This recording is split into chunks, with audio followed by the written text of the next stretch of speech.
Le due questioni per noi sono strettamente intrecciate, perché oggi non è possibile parlare nel nostro Paese di politiche sociali, di sviluppo, di ripresa dei temi dell'occupazione, del lavoro e quant'altro, senza confrontarsi ovviamente col tema delle elezioni europee. Su questo punto vado subito al sodo. Nella seconda settimana di dicembre si terrà a Madrid il congresso della sinistra europea. Alla sinistra europea partecipa anche Rifondazione Comunista. Certamente noi in questo paese oggi non viviamo una fase, come dire, di sviluppo della nostra forza politica organizzata. Abbiamo, come ben noto, insomma, avuto delle pesanti sconfitte elettorali recentemente, insomma, con l'ultima elezioni politiche di rivoluzione con la lista Rivoluzione Civile e precedentemente con la lista Arcobaleno. Questo per quanto riguarda l'Italia, mentre d'altra parte in Europa abbiamo un forte avanzamento di tutte le forze politiche collegate alla sinistra europea. Questo accade in Grecia, ma non solo in Grecia, dove diciamo il partito della sinistra europea in Grecia, Syriza, è attualmente insomma, il secondo partito, ma ha chance importanti insomma, da giocarsi anche per conquistare la maggioranza e quindi la possibilità diciamo, di essere partito di governo in Grecia, e Front de Gauche, Izquierda Unida, Link, eccetera, tutte forze che sono in forte crescita, come si prevede, almeno questa è la tendenza, un forte avanzamento delle forze collegate alla sinistra europea e ai UE alle prossime elezioni del Parlamento europeo. Questo secondo noi è un fatto estremamente positivo e riteniamo importante che anche nel nostro Paese si apra un dibattito, un'interlocuzione su questo. Noi crediamo che anche in Italia sia necessario, al di là di Rifondazione Comunista, costruire una sinistra alternativa che, collegata a queste forze della sinistra europea, sappia condurre una forte battaglia incisiva sulle questioni appunto delle politiche economiche europee. Io credo che su questo non ci sia bisogno di dire molto, insomma. La realtà la conosciamo tutti, la realtà soprattutto dei paesi del sud dell'Europa, della Francia, della Spagna, dell'Italia, della Grecia, del Portogallo in particolare, sono evidenti, insomma, sono sotto gli occhi di tutti e dimostrano insomma, il carattere devastante delle politiche imposte insomma, dalla Troika e dalla BCE, insomma, e seguite pedissequamente dai governi che si sono succeduti in Italia, dai governi prima Berlusconi, successivamente Monti e attualmente il governo della larga intesa PD e PDL.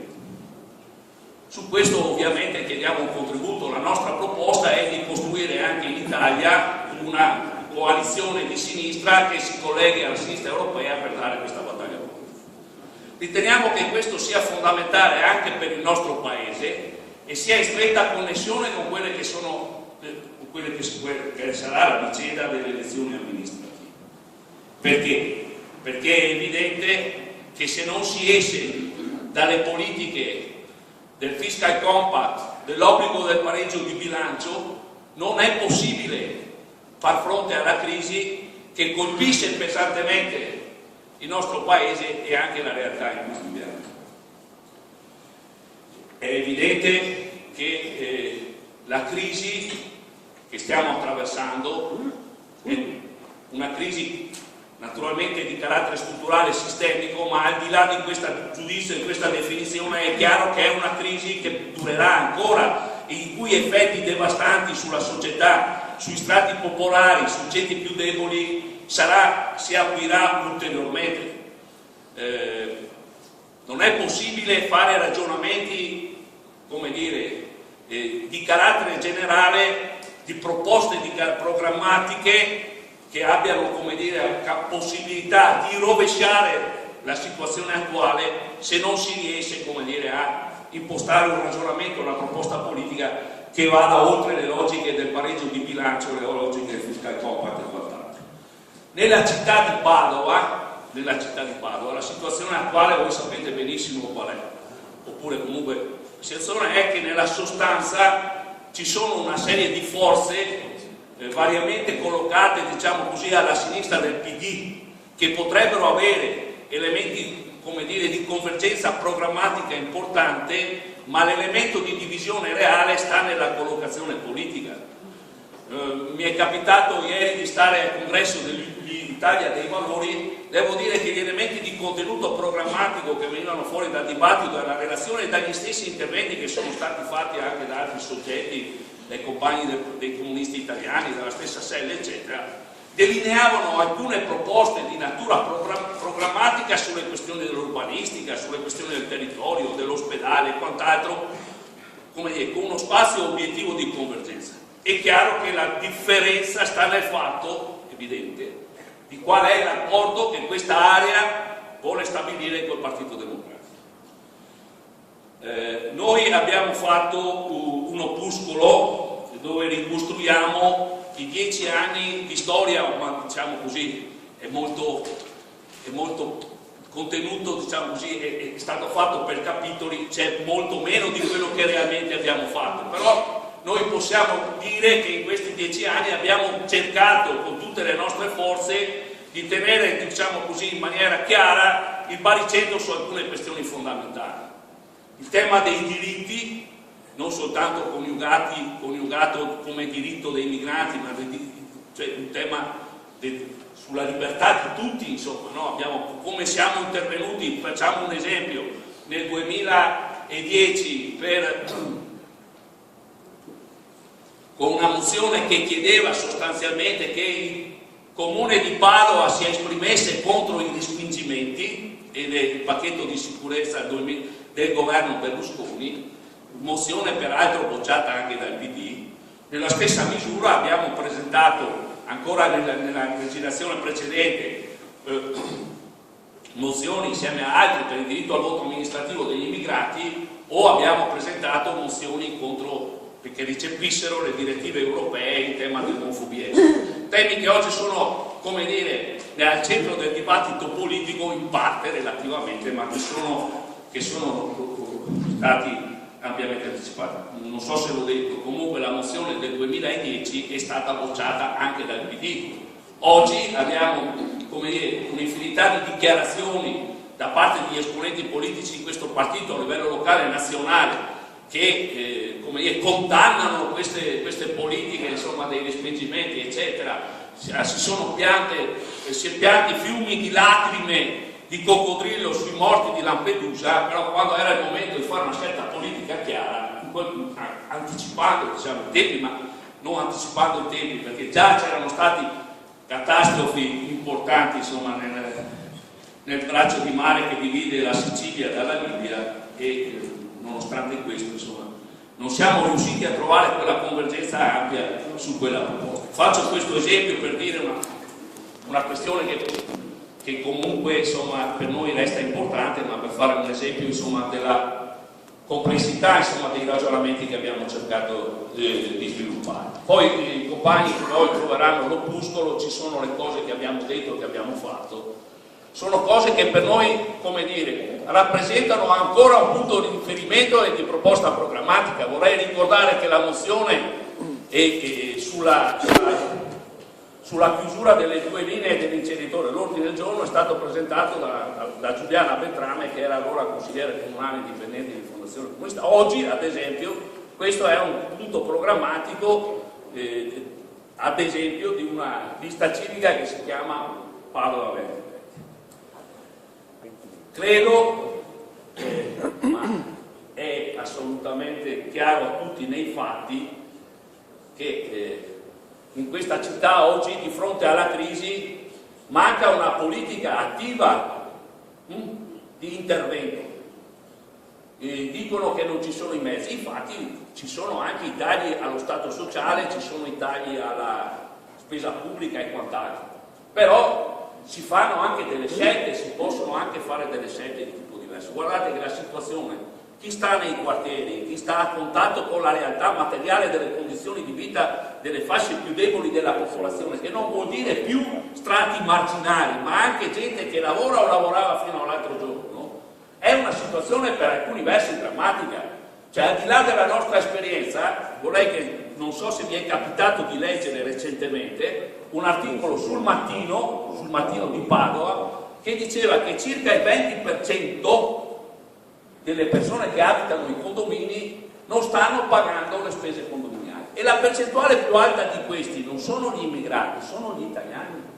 Cioè vuol dire che la crisi sta, come dire, si sta estendendo e investe fasce che non sono legate, come storicamente è stato per il lavoro migrante, alla condizione di precarietà o di bassi salari, ma investe anche segmenti e settori della società che fino a ieri si ritenevano, diciamo così, tra virgolette, dicevano.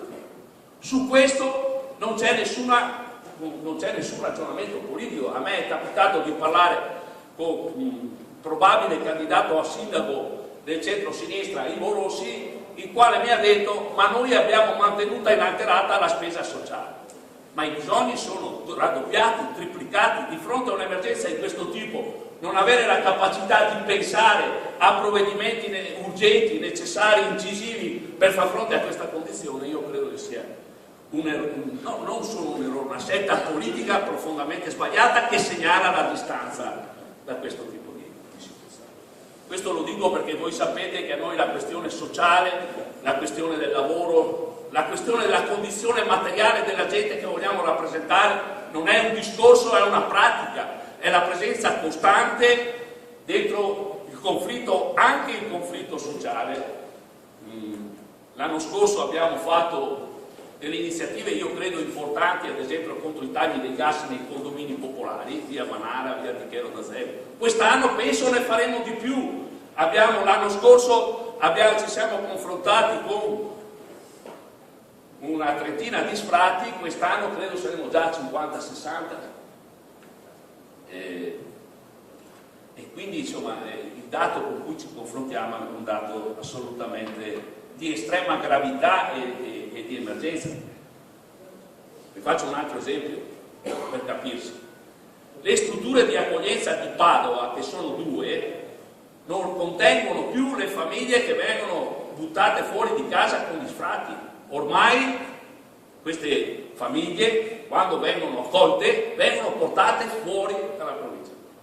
E il dibattito pubblico non scontra queste questioni. Queste questioni vengono assolutamente, come dire, considerate marginali, e i temi, diciamo, prevalenti sono quelli della politica politicante. Il dibattito politico è sulle primarie, sulle candidature delle primarie, Ivo Rossi, Piron, i candidati possibili, i candidati alternativi e quant'altro, senza una chiarezza sul programma, senza una chiarezza su queste questioni che per noi, credo, ma non solo per noi, ma anche per la città, sono fondamentali.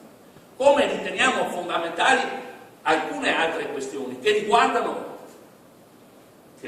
la vita dei cittadini, la qualità della vita di tutti, i temi dell'urbanistica, i temi del verde in città, i temi di proposte ancora una volta delle grandi opere. Credo che tutti sappiano, se non lo sapete ve lo dico io, recentemente, ma proprio recentemente, la Regione Veneto ha deciso di finanziare in compartecipazione con i privati l'avvio di alcune grandi opere. Vi dico solo 2 grandi opere che riguardano Padova, al netto dell'ospedale nuovo, la GRA e la camionabile. 2 opere devastanti. La camionabile significa non portare a compimento l'idrovia, significa non creare quelle condizioni necessarie per mettere in sicurezza la città, il suo territorio e i comuni e molti altri comuni, mettere in sicurezza dal rischio idrogeologico.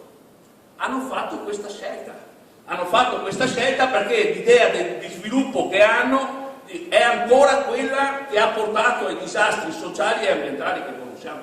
Propongono la GRA oggi, così come propongono la TAV, e con queste cose bisogna confrontarsi. Queste non sono solo opere sbagliate, non c'è solo un problema di confronto dal punto di vista dell'urbanistica, dell'ambiente e quant'altro. Si tratta di capire quali sono i centri di potere, dei livelli di concertazione che decidono queste opere.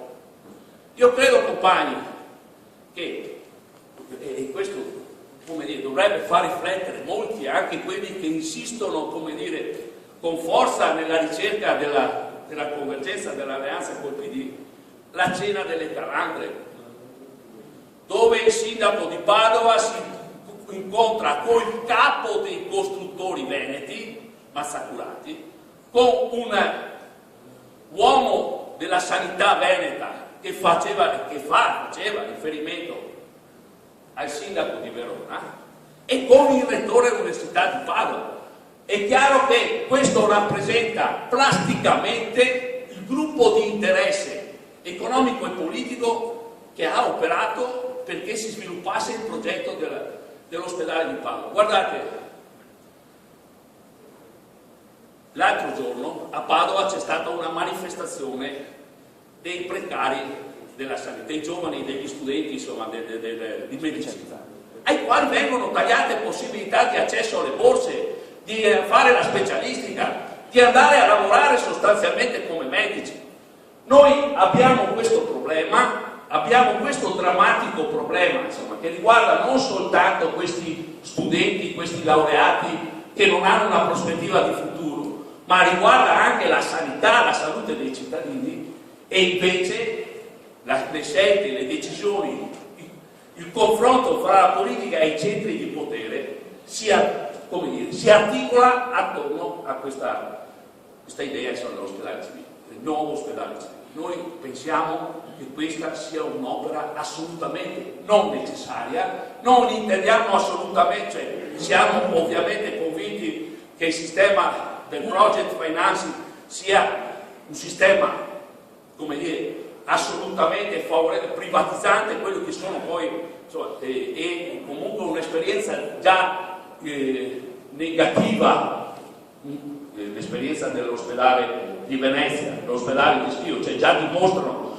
che quelle opere sono andate in direzione di favorire gli interessi dei costruttori e garantiscono ai privati profitti importanti e pesano in maniera devastante sui costi della sanità. Bene, questo è tanto per... Ma non è solo questo, è anche il fatto che, ad esempio, è chiaro che attorno a quell'opera si svilupperà, come dire, un processo ulteriore di cementificazione della nostra città.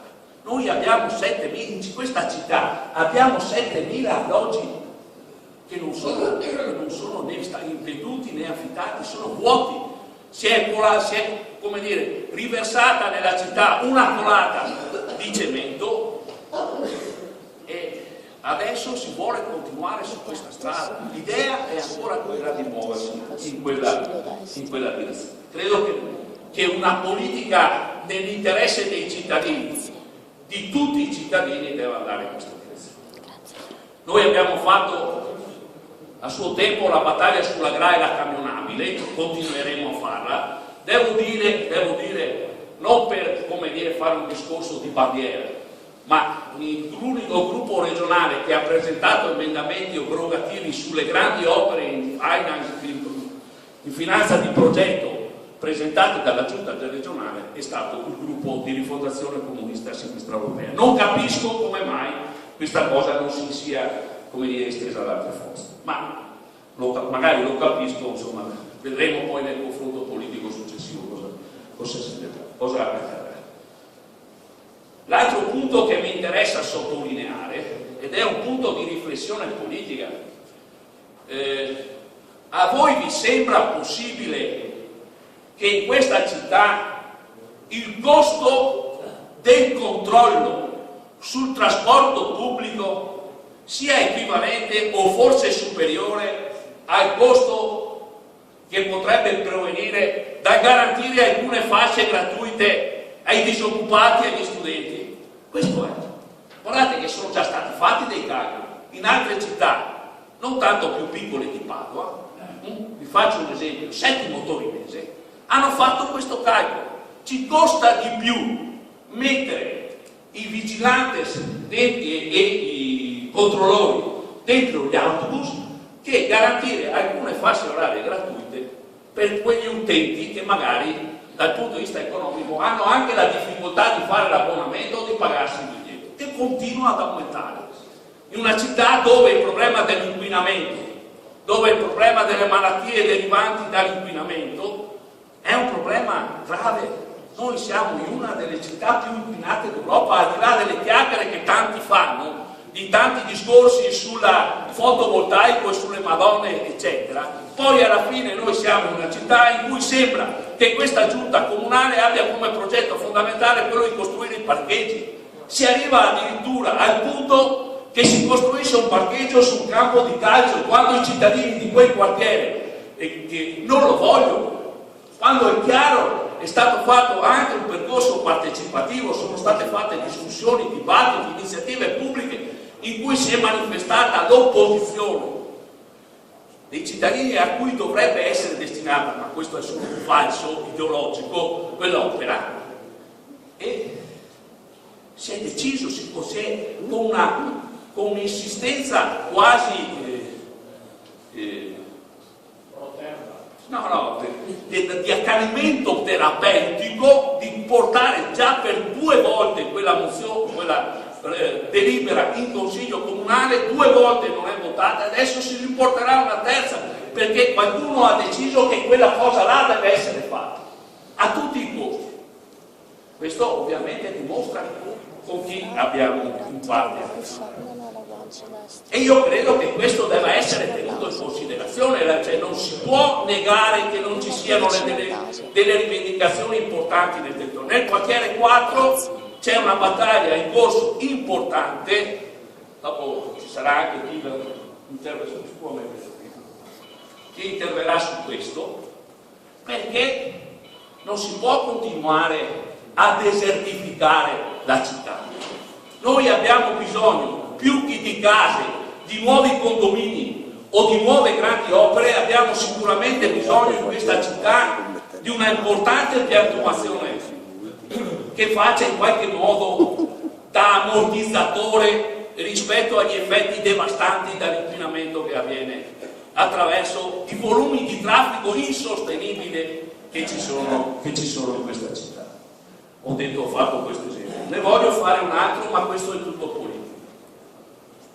Allora, ieri al congresso provinciale dell'Italia dei Valori è intervenuto il neo segretario provinciale del PD, il quale, contraddicendo quello che è stato detto urbe et orbi anche recentemente, ha dichiarato la disponibilità del suo partito a un'alleanza di centro-sinistra comprendendo anche Rifondazione.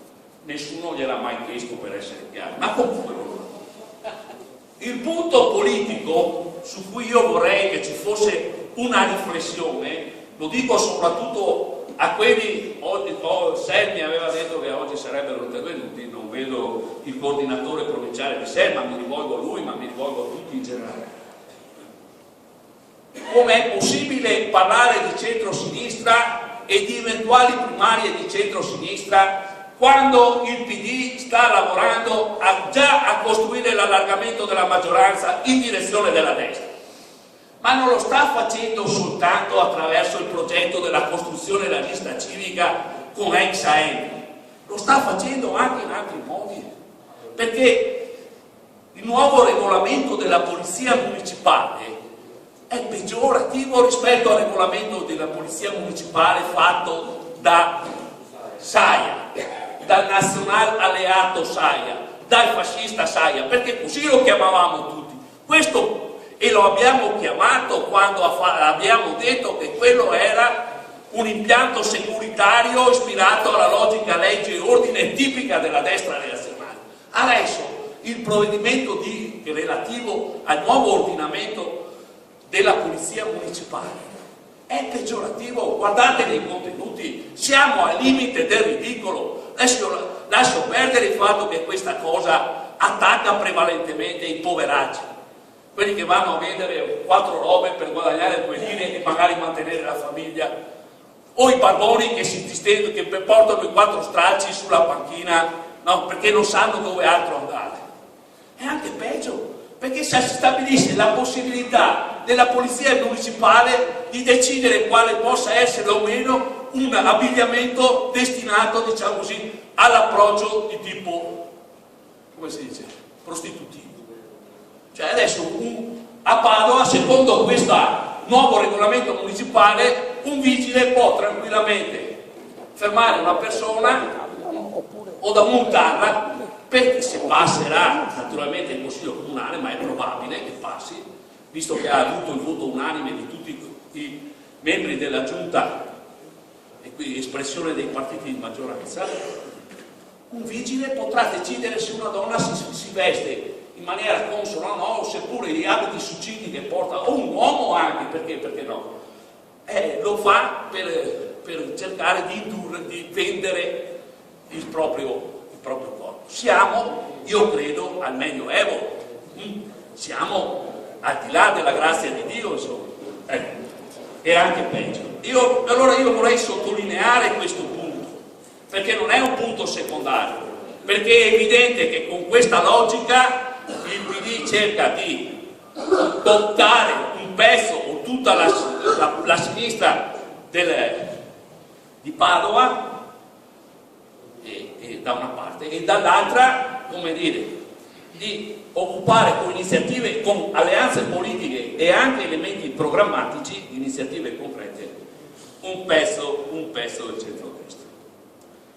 Ecco, io credo insomma che noi abbiamo di fronte un grosso problema, cioè abbiamo il problema di una convergenza su alcuni elementi programmatici di contenuto. Lo dico avendo parlato con i compagni di SEL, avendo sentito i compagni dell'Italia dei Valori, avendo letto il programma di 2020, però ritengo che ci sia un punto di nodo, di chiarezza politica che deve essere sciolto.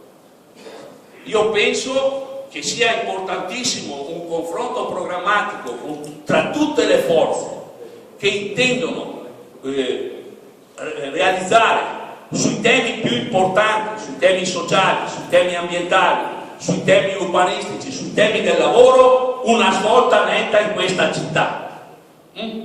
Sia importante avere un momento di discussione e di confronto di natura programmatica, perché penso che su questi terreni siano possibili larghe convergenze. Penso però che sia altrettanto necessaria una riflessione sulla situazione politica reale, su come si sta muovendo concretamente nei fatti il principale partito del centro-sinistra. E qui chiudo, perché non vorrei parlare troppo lungo. Mi pare di essere stato abbastanza chiaro. Dobbiamo fare questo sforzo, perché altrimenti in questa città non succederà niente. Cioè, nel senso che si continuerà e saranno, secondo me, aggravate le politiche che hanno prodotto una situazione sicuramente inaccettabile. L'ultimo appello che faccio a tutti è di avere estrema attenzione all'approfondirsi delle dinamiche della crisi. Cioè qua bisogna cominciare a comprendere, ma a comprendere non significa scriverlo o leggerlo nei documenti, a stare dentro i processi reali e confrontarsi concretamente con la situazione materiale della gente che oggi è colpita profondamente dalla crisi. Guardate che non sono mica solo, cioè, ci sono anche i commercianti dentro questa cosa, dei negozi che cioè artigiani, piccoli artigiani, gli strati che sono costretti, che perdono in qualche misura il loro reddito o la possibilità di procurarsi un reddito attraverso il lavoro. Non sono soltanto gli operai, non sono soltanto i lavoratori, non sono soltanto i lavoratori, ma c'è anche questo tipo di realtà, questa realtà che poi noi incontriamo ad esempio nei nostri contesti. Vi dico un dato e poi finisco. Ieri è uscito sul Mattino questo dato. La diocesi di Padova ha detto che in quest'anno ha avuto 200 famiglie che hanno, come dire, si sono recate presso gli uffici, le strutture insomma della Caritas padovana, del vescovo, insomma, insomma dei preti. Noi ne abbiamo avute quasi altrettanti. Questa è la dimensione. E quantissime sono le famiglie che non sanno neanche dove andare a battere la testa. Io credo che questo inverno sarà un inverno durissimo. La politica, le forze sociali e politiche che vogliono rappresentare il mondo del lavoro, che vogliono rappresentare il lavoro migrante, la precarietà, gli operai licenziati, i cassaintegrati, eccetera, devono farsi carico di questa situazione, devono farsi carico attraverso la mobilitazione, la partecipazione alle lotte, aprendo un'avvertenza specifica in questa città attorno a questa questione. Martedì noi andremo dal prefetto, abbiamo un incontro col prefetto dove chiederemo il blocco degli sfratti per l'inverno. Sarebbe interessante, noi lo facciamo, che anche altri lo facessero, che questa cosa diventasse un elemento di pressione politica su quelle che sono le strutture periferiche del governo di questa città. Perché, guardate, se non si fa questa cosa, ci sono realtà del territorio. A Padova almeno ci siamo noi, c'è anche la Caritas, c'è anche il sindacato, gli uffici sindacali, c'è anche la rete dei centri sociali che in qualche maniera, come dire, no, fa da tenitore. Nella provincia di Padova non c'è quasi niente, non c'è quasi niente. Ci sono comuni dove la scelta del comune è quella di cacciare i poveri dal comune, di non dare nessun sostegno economico, soprattutto se si tratta di famiglie migranti. Guardate che specifico è, non soltanto migranti che vengono dai paesi extra, come dire, anche i migranti autoctoni, anche i lavoratori che sono venuti dal sud, che sono venuti qua nel 2000, 2001, 2002, nella fase, diciamo così, di sviluppo e di crescita che c'è stata in quegli anni, che hanno trovato lavoro, che si hanno preso una casa in affitto, eccetera. E adesso, o lì perché licenziati, o perché mobilità, o perché in cassa integrazione, si trovano in condizioni doppiamente gravi. Perché si trovano in quella condizione e perché non hanno nessun sostegno, nessuna rete di solidarietà sociale o di solidarietà pubblica che li sostiene. Anche questo è un compito fondamentale della politica ed è un compito che si deve riversare nella battaglia politica che facciamo per le amministrative a Padova e non solo.